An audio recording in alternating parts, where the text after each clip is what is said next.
Welcome, everyone. How is everyone doing this morning? Good. I am excited to be here with you guys and gals. And I want you to feel good about what you're going to hear today, because what you're going to hear has helped some companies learn how not to use their insurance. Let me repeat that, how not to use your insurance. Now, I'm going to tell you later on a company who actually profited $250,000, saved $250,000 in profit. And that impact to his company had the same impact as adding over $13 million to their top line. Now, today's topic, accidents waiting to happen. Eric, loved your presentation. 5 cautionary mistakes leaders make that kill profitability. And that is the message and purpose of my presentation today. And I believe in teaching people how to insulate their companies from risk and losses that cause their money to go up in flames. And I want to share some tips, tools, and ideas and insights with you today that you can hopefully take back with you and use hopefully in the weeks and months to come. Now, I'd like to keep today interactive. We'll be asking you some questions along the way. Would like to just have you play along. Obviously, the more you put into something, I think the more you get out of it. But I want to jump right into the program right now and show you a quick 30-second training video with a lot of safety-minded individuals here in the audience. I figure many of you will probably have a good opinion or have an opinion on what could be done to make this job site safer. I want everyone to pay attention because we're going to have a very, very quick discussion afterwards.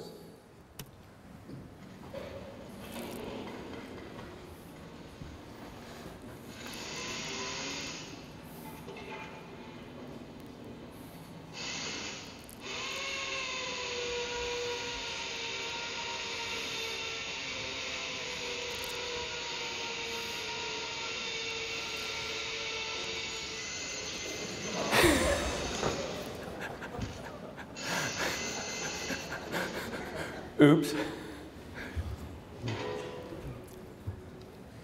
That's going to leave a mark. Any questions? Enough said, right? Well, let's get right into the heart and meat of our program and say that in a study that was conducted in February 2014 by Heart Research Institute, they said that American businesses today, 86%, felt that the world was getting riskier. Now, I don't know about you. I'm a little curious about the 14% who thought maybe the world wasn't getting riskier. But nonetheless, they interviewed 1,100 business owners from small, medium, and large companies to find out what was on their mind, what concerned them, what kept them up at night. And what was interesting was they aggregated the information into 7 concerns. And 3 of the top vote getters were, number 1, people's concern for liability for workers' comp. Claims are on the rise, and we're going to talk about that in our program today. Cyber liability. Who here hasn't had the touch of a computer virus or had your account hacked in some way? It's even happening to the big boys, the Sonys of the world, the Targets of the world. And it was reported that the cost of a cyber breach to the small business owner was about $8,700 in 2013. In 2014, that number skyrocketed to over just under $21,000. Huge. And we cannot escape the huge impact and reach that our current administration has had on health care. Medical cost inflation is huge. But today we're going to be talking about something that I think is an American classic in business today. Talking about workers' comp administration. And we're going to talk about getting back to the basics of blocking and tackling and things and insights that you can do back at your offices to keep your companies more profitable. Now, a little bit about myself. I'm known as America's Risk Reduction Authority.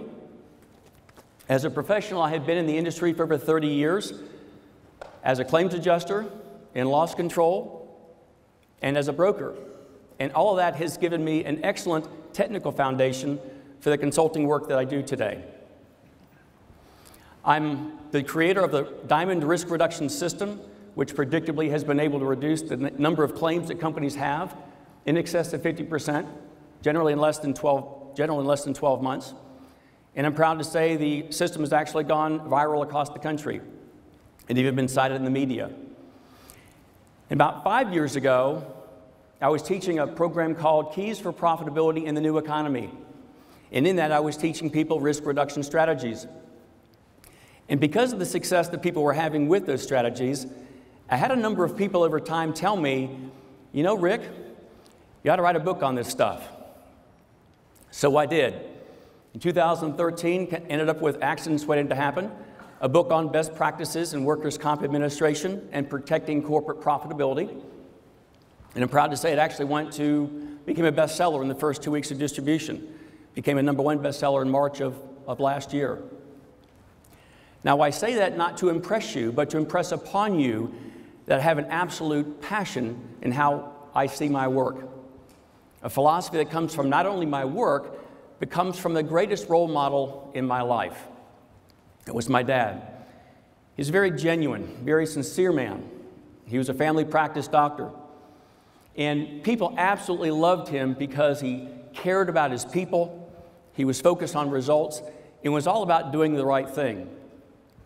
And he would always tell me, Rick, make sure that you care about what you do and be helpful and relevant to the people that you serve. And that mentorship helped me evolve into the forensic risk consultant that I am today. And my sincerest hope is I can give you some insights that you can hopefully take back with you and use in the weeks and months to come. Now, if I share something with you today that resonates with you and you would like more information, you can engage me or my staff in any 1 of 3 programs. First one is the Silver program. It talks about the risk score and a strategy session to help you learn that. And it's absolutely 100% complimentary for those here today. My other 2 programs, the Gold and Platinum programs, are simply my consulting programs. We can talk about those later. Enough about me. Let's talk about helping you. Now, you're in the right place if you've ever been frustrated with the workers' comp claim that you knew was costing your company a lot of money. And many times you felt very controlled by them. And we all know that losses and claims, lawsuits, they're just an unfortunate part of business. And many of you tried your level best to try to control them, but you've only had marginal success in being able to do that. And some of you have tried so many things that it's just gotten frustrating to you, and you're just so ready to be able to find predictable systems that can help you in delivering those consistent results. Now, what you're going to learn today is the financial impact that losses have on your bottom line, and why some companies never really create sustainable income, and what you can do to change that. We're going to talk about the 5 mistakes that leaders make in regards to claims and lawsuits. And lastly, we'll share with you how you can gain peace of mind by knowing what your blind spots are, the ones that are costing you productivity and costing you money. But let me start by talking about why I think risk management is an absolute secret weapon for your business. And I say it's a secret weapon for your business because it really involves 3 things that any key business leader really should be concentrating on. Number 1, having the money that you save putting risk management in place can help you in funding the goals that you may be having for your company. And we're going to talk about your company goals here in just a moment.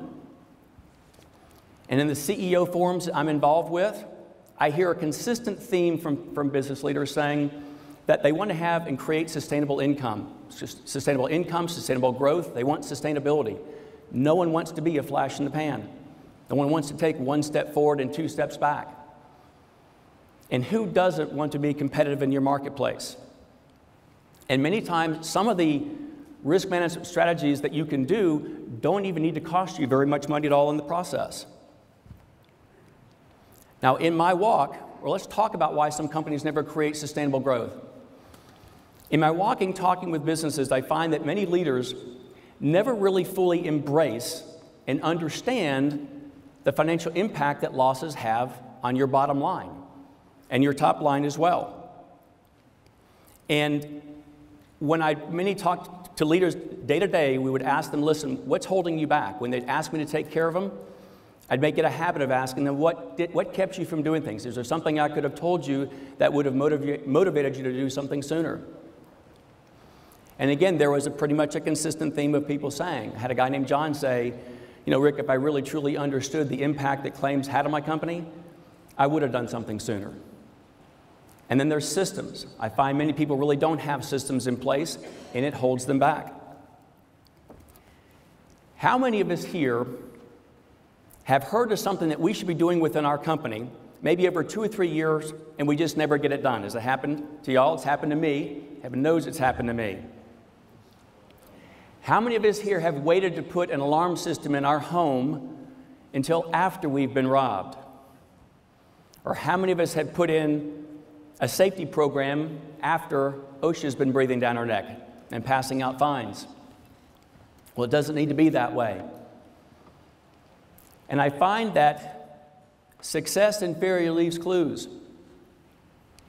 When I've gone in and done a forensic deep dive with a company and looked at the policies and procedures that they had in place, it was clear to me that the companies who had really good risk management policies and procedures in place ended up having less claims than those who didn't. Those who didn't have, and when we talk about procedures, we're talking about more than just safety. We're talking about things that even involve how we hire in the HR process. So again, success and failure definitely leaves clues. And honestly, when you think about it, think of the cost that claims have on your company, the emotional cost, especially to you as leaders or in your organizations, especially as they're just frustrating to have to go through to begin with. And then you've got the emotional cost of the employees, like Eric so beautifully said earlier.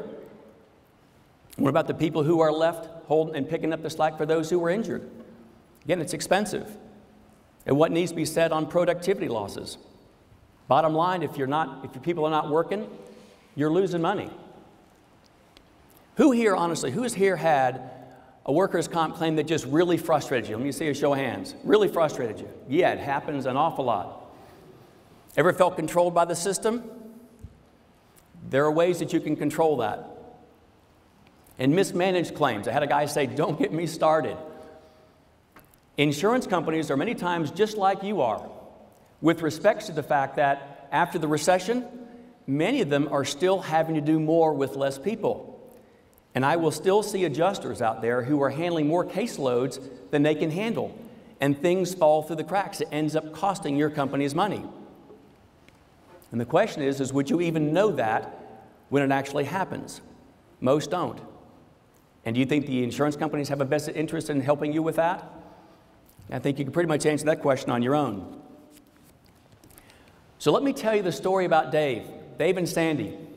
Ever had any one of your employees ever give you that look of frustration, that look of despair? Well, let me tell you the story about Dave. He gets in from the weekend, from a great weekend at the beach.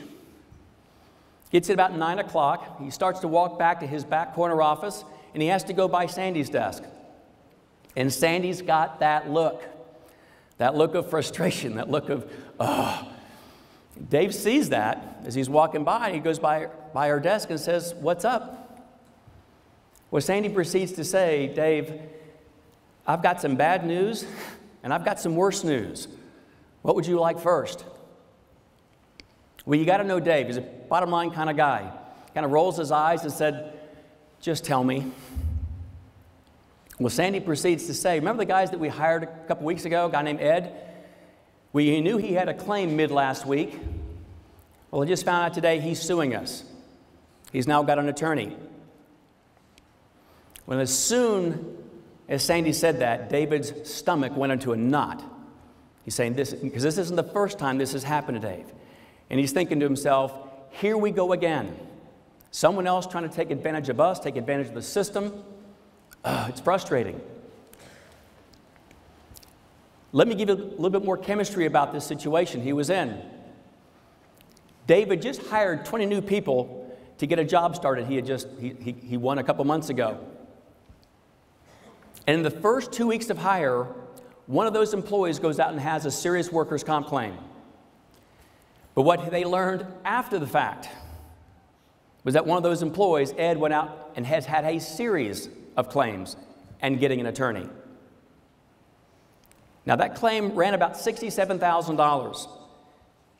And based on Dave's profit margin, which was about 5% at the time, he's now got to generate over $1.3 million in revenue just to break even, just to pay for that claim. Big money, right? Well, let's talk about the visions that many of you have for your companies. Each of you got here a different way. Some of your companies are growing organically. Some of you are buying companies. I know a company up in North Florida who wanted to open up new territory and add on 5 new sales reps. Needed a fleet of vehicles. It's going to cost him several $100,000 to build this portion of his business. A manufacturer successfully had 2 shifts going on, brought on a new client, and wanted to open up a 3rd shift. Another contracting client of mine had a very ambitious goal of adding on 4 new locations just in the state of Florida. Said it was going to cost him about $1.4 million to do that.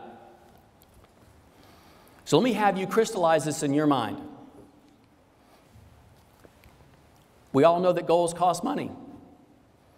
And if someone were to come into your office, your business, this coming Monday, and offer you $500,000, seriously, what would you do with the money? Have you got something in mind? If you do, write it down beside you on your sheet of paper someplace. Underline it twice. Come back to that. Never lose sight of that. Now, let's talk about the 5 costly mistakes leaders make that kill profitability. The first one is not knowing your numbers. And when I talk about not knowing your numbers, it could be a number of things. It could be your KPIs, your key performance indicators. What metrics are you using right now in measuring how your company's doing? Do you know your loss ratios? Do you know your OSHA incident rates, your DART rates? But let's just keep this simple. Talk about your number of claims that you have, your incurred losses.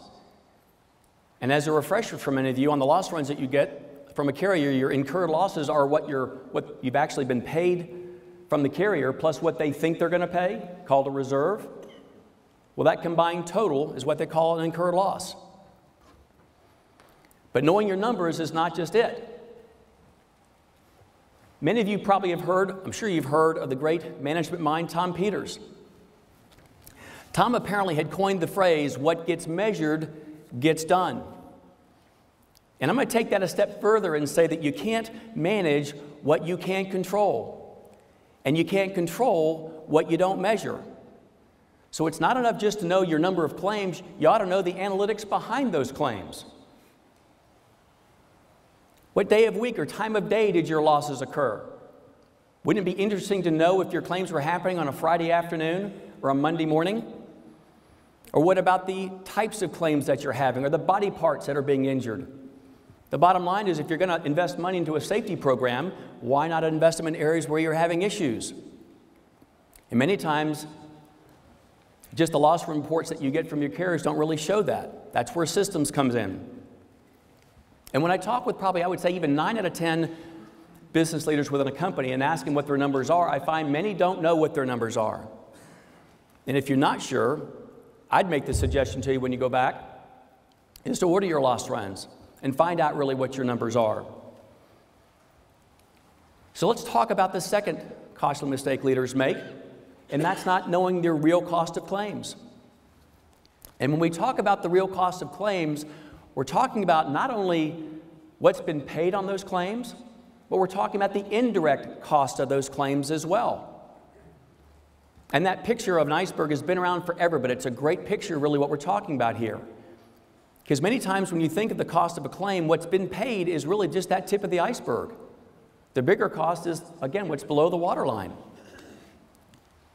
So let me drill down this a little bit further. Who here has heard, let me see a show of hands, who here has heard of the terminology total cost of risk? Anyone? It's been around for a while. It's been around since 1974 by a guy by the name of Frank E. Bird Jr. And he had a publication that was called The Real Cost of Accidents Can Be Measured and Controlled. Now I'd like everyone just to stop, and I want you to think about how much you think your company pays in premiums right now, and put that number in your head. Or jot it down, whatever's easiest for you. Got a number? We're talking everything, your property, liability, workers' comp, everything. Well, what the science of T-Core says is, let's say you're spending $100,000 in premium. What the science of T-Core says, if your premium was $100,000, your total cost of risk is conservatively over $1 million. which means your bigger cost to your company is not what you pay in premiums. It's what's below the waterline. How much did your last bad hire cost you? Who here has had an employee work with you for a half a year, 5, 6, 7 months, and left your company? It's happened to me. Oh, yeah, it's happened to me. Sherm, the Society of HR Managers, says if you've got someone working with you making $30,000, $35,000 a year, and they leave your company, you fire them, whatever, that employee probably cost you upwards of $70,000, $75,000. When you think about it, the cost to retrain, the cost to rehire, productivity losses, administration. Again, it's extremely costly to your company. So what's the moral of the story here? When you think of risk management, think beyond what you pay in premiums. Look for resources, look for systems that can help you in shrinking down the size of the iceberg, especially what's below the waterline. Let me take this a step further and share something with you that comes out of OSHA called indirect loss cost factors. Again, indirect loss cost factors. What OSHA says is for any claim that you have, there's some very real additional costs associated with them. And they've had this for years. They say the factors range anywhere from 1.1 to 4.5. Take a $10,000 claim, conservatively, you're talking about something that's over $21,000. Let me share with you.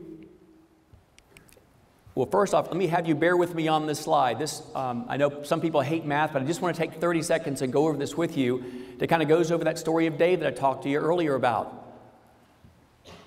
Remember we said earlier that Dave had a claim that was about $67,000? Well, if you multiply that indirect loss cost factor of 1.1, you have indirect loss costs, as you can see there, of over $74,000. And what you simply do is you take that number and you add that to the direct cost that you have. And you end up with something called total loss costs, in his case, over $141,000. Now, I want to share with you a tool. Feel free to write that down. If you don't have a pen, I'll be glad to share it with you afterwards. But this is a great tool that you can get onto the Department of Labor, the OSHA site. They give great explanations as to what indirect loss cost factors are. And you can actually take your loss runs and take your stuff through this formula. You'll find it'll be a real good eye-opening experience for you. And let me share the eye-opening experience of Robert up in North Florida. In 1 year, he had 8 claims totaling over $87,000. He paid his $12,000 in deductibles. Carrier paid the rest. And what was interesting to Robert was he figured out he had over $93,000 in additional soft costs. And Robert really wanted to understand the impact that his losses had on his company. He wanted to take the time to do this. Now, this is his math, not ours. And as you go down and look through that item, the list there, the items really should make sense to you. Fortunately, in his case, he only had just over $10,000 in attorney's fees. We will generally see $15,000, $20,000 in that area. But he had cleanup costs, loss of production. 2 of the 4 employees that he had working with him are no longer there. 1 quit, 1 he fired. And the $6,800 that he paid for those guys, all that was just money up in flames. So Robert ended up having one of those V8 moments. Kind of told us after the fact, you know, well, when I look at the claims that we had, they didn't really need to happen. With a little bit of training, they probably could have been avoided. As I said, saving my company a ton of money in the process. So let me shift gears with you now, and let's talk about the impact that claims have on your top line, on your revenue. Well, the first thing you've got to know is what is your net profit margin as a company? In Robert's case, it was 7%. So the math is really simple, guys. You simply take the 7% and divide it into your total loss costs. Robert's now got to sell over $2.5 million worth of product and services just to pay for that. Are you with me? Big money. So let me put this in your world. For $180,000 in profits, how many hamburgers do you have to make in order to make $180,000 in profits? How many widgets do you have to manufacture? Few contractors in the group. How many bids do you have to win? And at what profit margins do you have to win by in order to pay for that? Probably an awful lot of work. So let's talk about the third costly mistakes leaders make. Not knowing their blind spots from an operational standpoint and from a safety standpoint. There you are in your red car going down the road of business. And that yellow car represents a lawsuit that's not even in your field of view. Total blind side. Extremely costly to your company.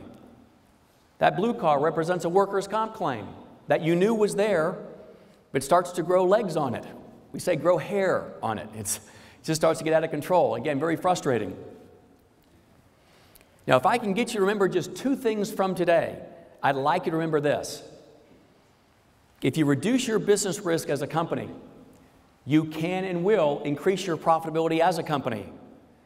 But number two, know your blind spots. Know your blind spots, both operationally and with safety. Number one, New York best-selling authors Larry Bossidy and Ram Charan have a book called Execution.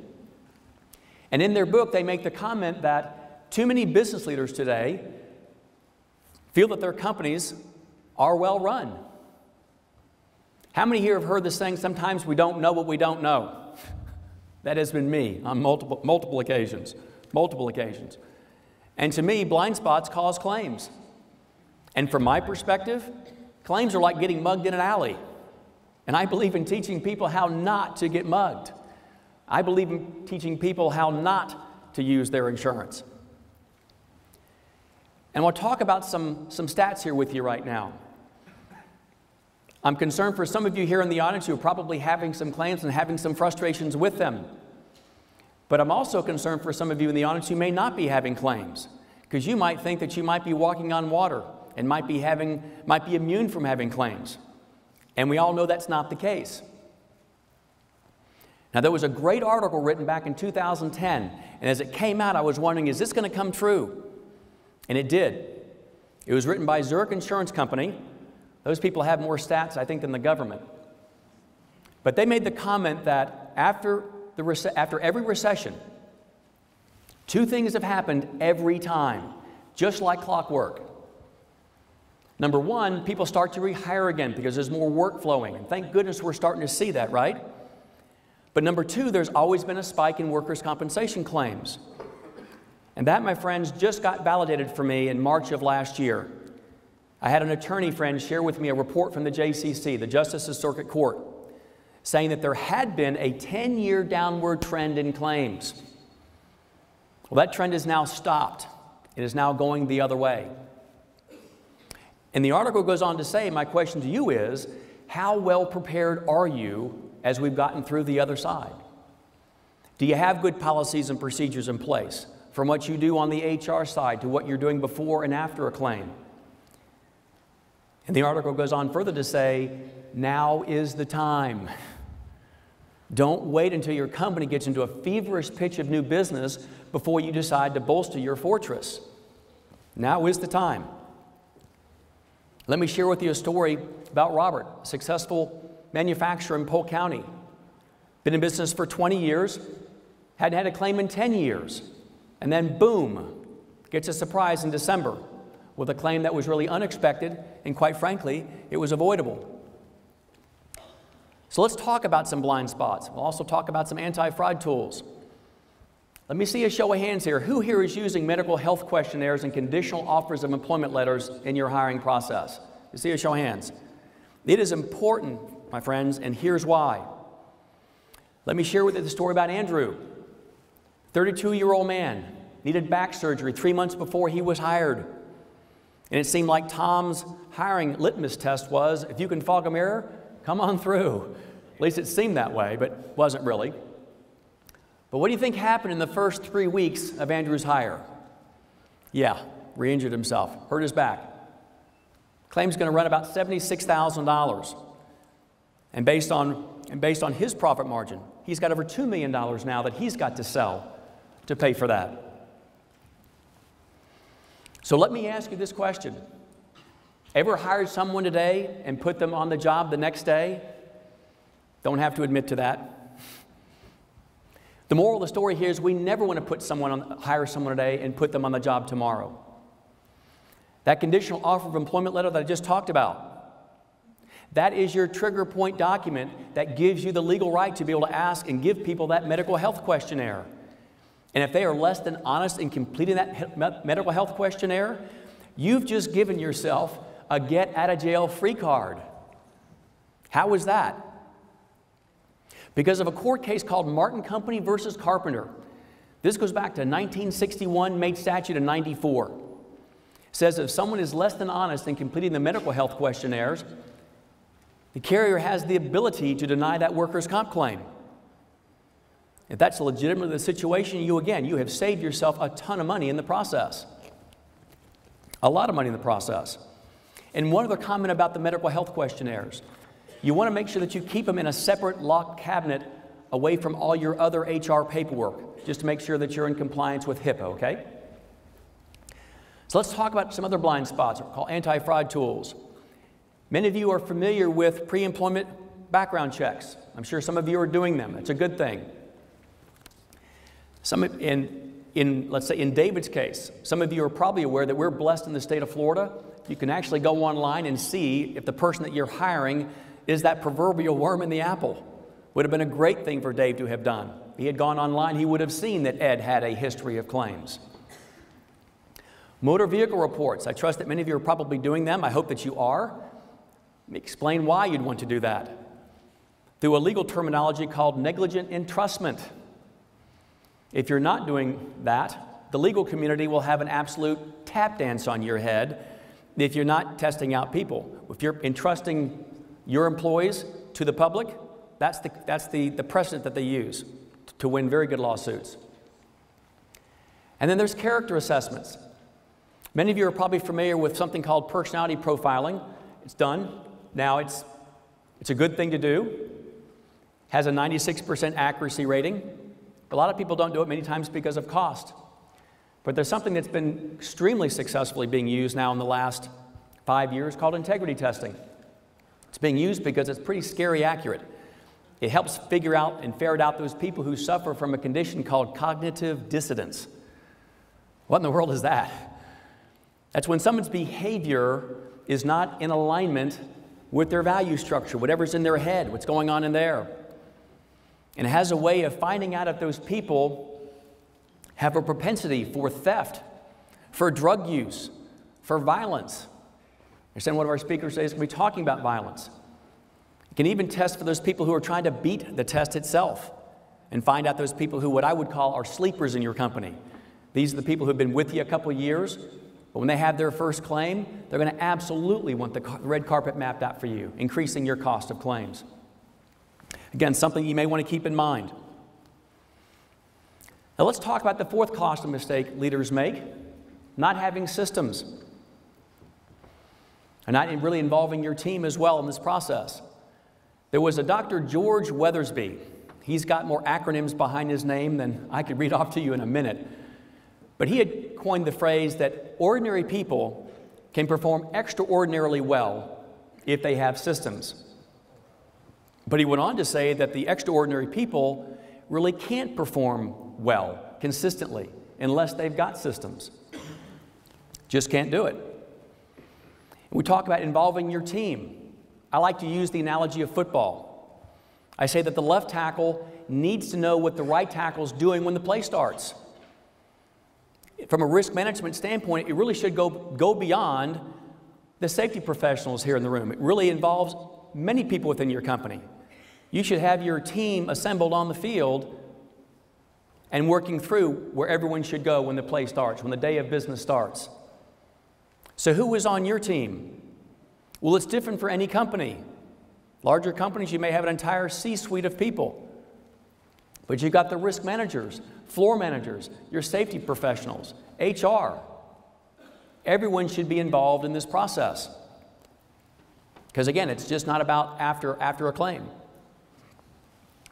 So let's talk about a system that's been used to be able to find out where your blind spots are, both safety-wise and operationally. It's called Risk Score. And when you think of risk score, I want you to think of it like a credit score, but for your business.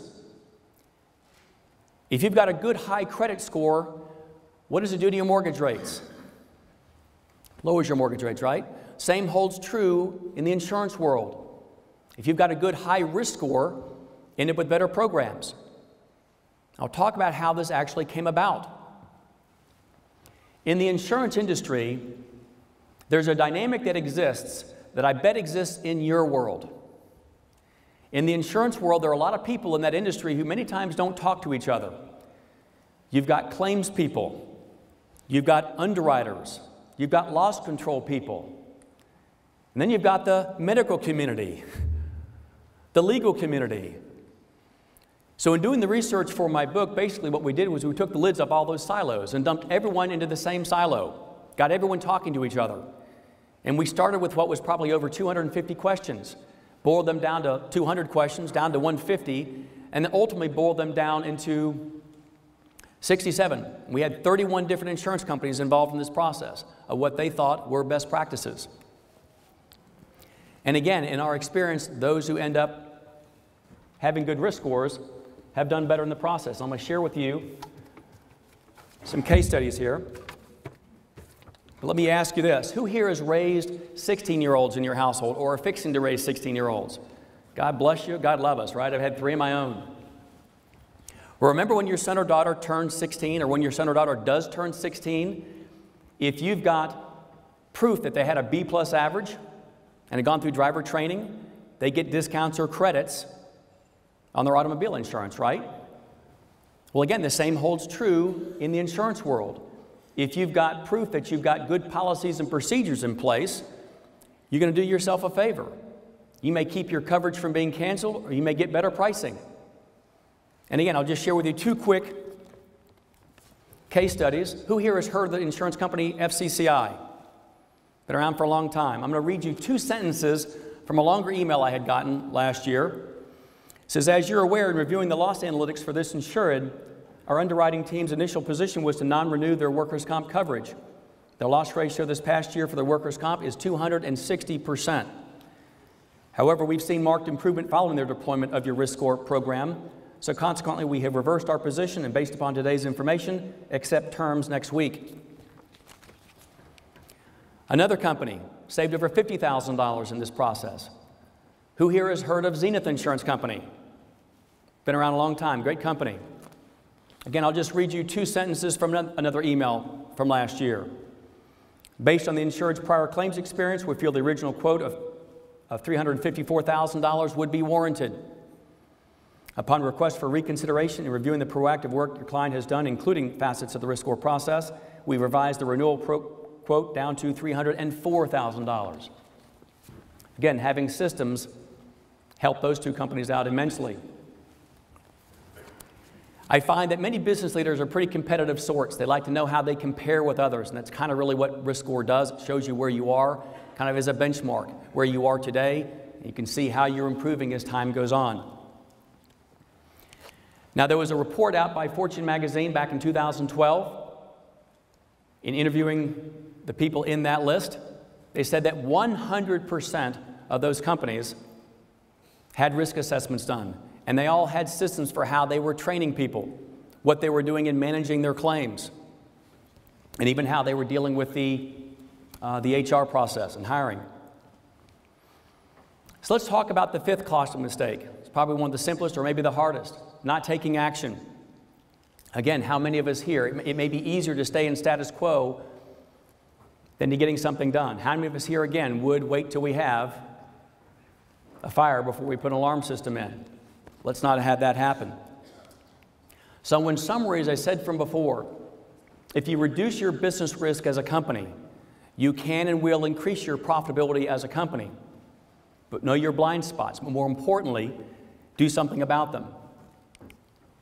Now, statistically, these are some of the results that people have gotten by going through the risk score process. They've seen their average number of claims reduced by as high as 63%, actually even more. They've seen the cost of their claims go down 21%. And there's some folks who have some real challenges with turnover, and they've seen those reduced as much as 30%. Don't take my word for it. Paul Umrands runs a very successful company, Kenpat USA. When they were going through the process, said it helped him connect the dots, helped him really identify issues that they were having that were relevant to him and his company. He has a great safety culture, but he felt it actually helped it improve it even more. Then there was Jim Guinness, manufacturer. When they were first going through the program, he said it was just the tip of the iceberg. And again, profitability shot up $250,000. Again, had the same impact as adding over $13 million to his sales. His profitability was up 24% that year. And the math behind that, he was averaging over $318,000 in losses over a 3-year period of time. And in 1 year, going through risk score, ended up dropping their claims below $28,000. Now, in conclusion, we all know that many times in business we win in inches, or we can lose big by dropping the baton on some procedural thing that probably we should have had and gotten done. And many times risk management doesn't need to really cost you that much in the process. So what are next steps? Well, let me ask you more specifically, what are your next best steps? If you want great results, you need to have a plan. Now, earlier I promised you I would share with you how you can gain peace of mind by knowing what your operational blind spots are. More importantly, how to fix them. And Tim Bernardi and the Alliance for Central Florida Safety wanted to do something that was really amazing for you guys. They made special arrangements for you to be able to receive your risk score and have a complimentary strategy session with me, complimentary. It's normally $750, but for those in attendance today, again, it's simply part of the silver package that I mentioned to you earlier. Now, no different than the doctor-patient relationship my dad had with his patients, I have an absolute passion to be able to help companies reduce their risk. I'm a firm believer that really every business should really know where they stand, how they stack up with their peers, and really know where their blind spots are, the ones that are costing you money. Now, if you're interested and you would like to find out what your risk score is, just simply need you to go ahead and just take out a business card. And on the back of your card, all you simply need to do is put a number on the back of the card. And that number represents the approximate number of employees that are in your company. My staff needs that, along with what's on the front of your card, in order to be able to send you out a customized link to the assessment. And you're going to get that link within the next 24 hours. But this is what's important. The link is only going to last for 3 days. Now, the risk score is very easy to take. It takes less than 10 minutes. Answers are very easy. It's yes, no, or unsure answers. And I would say when you complete it, as soon as you hit the submit button, you're going to automatically get your results right then and there. Now, getting your numbers is really a good thing, but really more important than that, it's really understanding what's behind those numbers. That's what's really critical. Now, some of you already instinctively know that you probably have some issues, and that's really where the educational strategy session comes in. And if you're interested in that, on the back of your card, you simply need to go ahead and put an SS on the back of your card. And the strategy session basically is going to help provide you in finding out where your blind spots are. Now, there is one catch. Because there's really approximately 500 people here in the audience, and I only have 50 slots available, I'm going to go ahead and provide the educational strategy session for those 50 people that qualify. And to qualify, you need to be a leader or a key manager within your company or have the ability to involve them in your strategy session. Now, some of you may be thinking right now, I really would like to get my results, but I don't want to be sold anything. And I'm going to tell you flat out, that is not what this is about. It's not my style. My intent is for you to walk away understanding really what your blind spots are, but more importantly, how to fix them. And even if we never talk after the strategy session, you're going to come away with really a lot of valuable information, especially what 31 different insurance companies thought were best practices in the industry. So again, to reconfirm, you would get your link within 3 days. And again, you want to take it right away as soon as you get it. You may want to check your spam filters, simply because we may have some people on a waiting list. And I'll promise I will send you an email letting you know if you are on that waiting list so you know where you stand. Now, all the results that we talked about earlier in the testimonies, they all came from people who were going through that process, taking the risk score and having the assessment. If you're interested, make sure you turn your card in to one of my staff there on the corner of the room. Corinne, raise your hand. If you're interested, just hand your card to her on your way out the door. But in closing, we all know that accidents are waiting to happen. Let's not have them happen on your watch. It's been an honor to be here with you today. I'll be around to answer any questions that you may have. Be safe. God bless. Take care. Thank you.